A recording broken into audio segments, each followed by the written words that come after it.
Hello folks, this week we're discussing the principles of physical fitness from Chapter 2. The goal of training principles is to produce long-term changes and improvements in the body's functioning.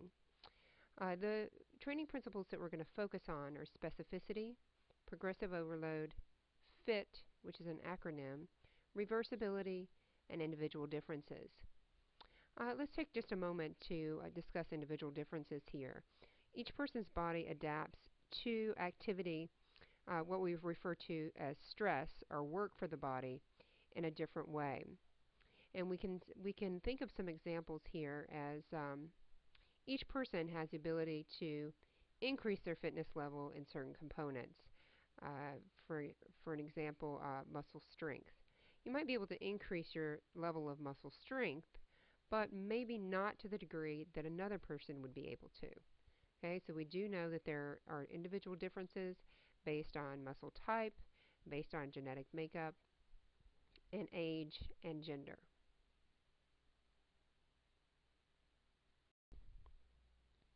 The principle of specificity is adapting to the type of training.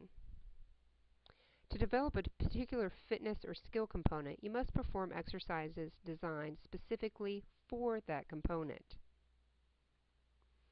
If we look at an example, weight training will develop muscle strength, but will not be very effective in improving cardiorespiratory endurance or flexibility.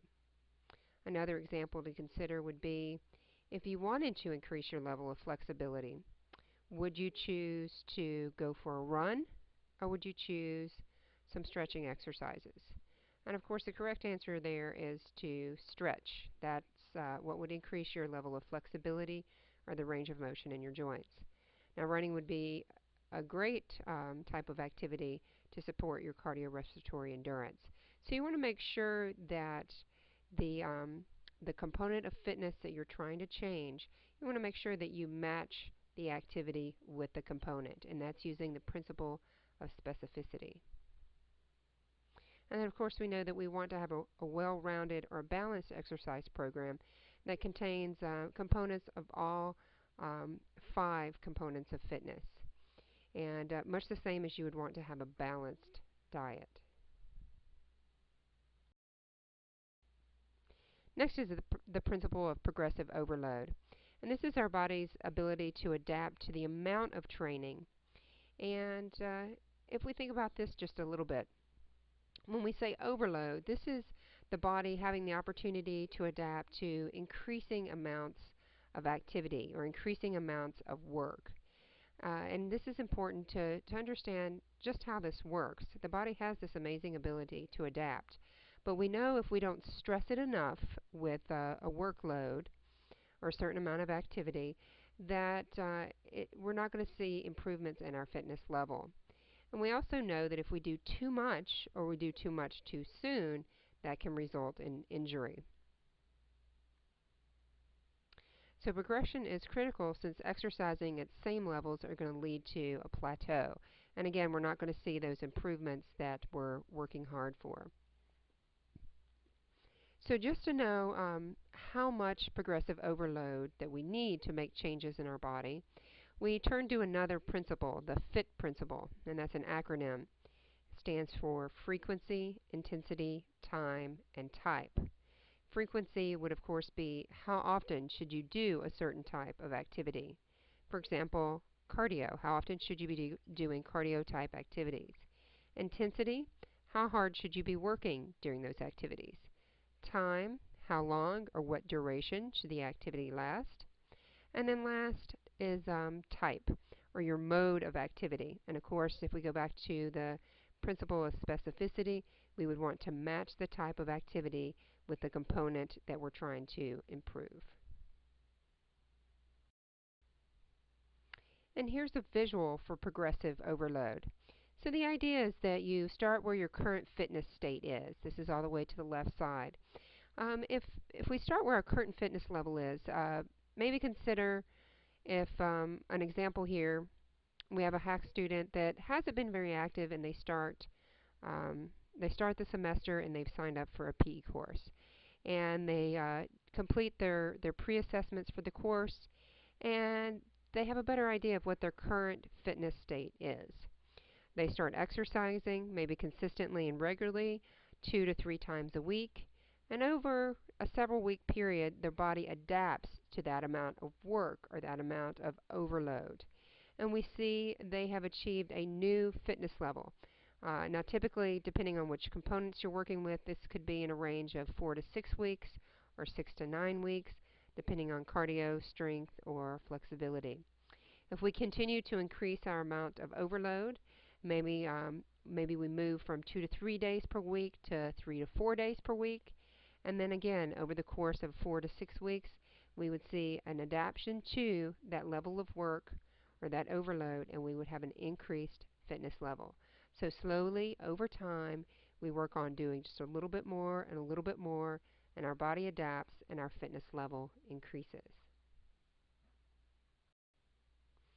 The last training principle is reversibility, and this is how the body adapts to a reduction in training.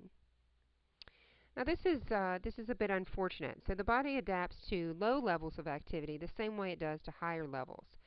So essentially here what's going to happen is if you are not focusing on a particular component, for instance flexibility, and maybe you've actually had this happen. If you're not consistently stretching and moving your joints through their full range of motion, over time those muscles get tight and we can experience joint stiffness. And what's happening is, again, if we're not focusing on those components, we see a reverse adaptation. And in fact, if you stop exercising or stop a particular activity, we can see as much as a 50% reduction in our fitness levels in as little as 2 months or 8 weeks. And oftentimes I see this with students. Maybe they were very active in high school, maybe they even played 2 or 3 sports, and then they transition from high school into college. And maybe their second year of college, they sign up for a PE class, and we go through some of those initial assessments. And they quickly realize that they're not in the same shape they were a year or two before. And it's because they haven't done those activities anymore. They're not playing those sports. They're not going to practices, and their responsibilities, their time commitments. They may have job, family, other responsibilities, and that has changed their activity level. And again, they've experienced this reversibility effect. Or sometimes when folks have extended illnesses and they don't exercise for a couple of months, again, you've experienced this reversibility principle. Now we see that with strength training, we're able to kind of maintain if we at least strength train once a week. Now we don't see that same effect with cardiovascular levels. We have to keep up with those activities in a range of more like 3 times a week, 3 to 5 times a week to maintain our fitness levels.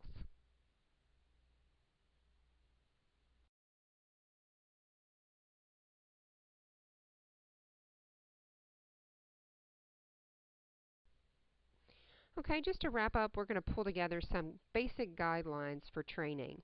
And you want to think about how you can apply those principles that we just covered, and then also these basic guidelines. Train the way you want your body to change. If you want to be more flexible, then focus on stretching exercises. If you want to improve your cardiovascular functioning, then you want to do cardio type activities. And the same for strength and endurance. And the key here, the key to avoiding reversibility and the key to improving our current fitness level is to exercise consistently and regularly. You want to make sure that you warm up and you cool down. This keeps us comfortable when we exercise and also decreases the likelihood of injury. And of course, if you haven't been active for a while, you want to start slowly and get in shape gradually. You want to give your body the opportunity to make those adaptations. In the next slideshow, we're going to be covering some basic exercise safety, and it's important to keep ourselves safe during our activity and during our exercise sessions. You want to listen to your body and get the adequate amounts of rest, And it's important that if you are experiencing pain in any sort of activity, that is your body telling you that something isn't right.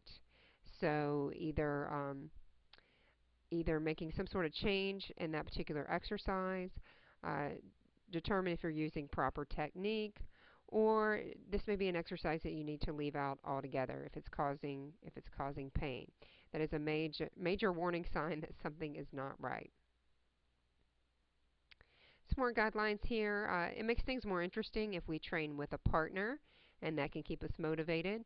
And also varying and balancing your activities. Again, you want to choose activities for each of those health-related components of fitness.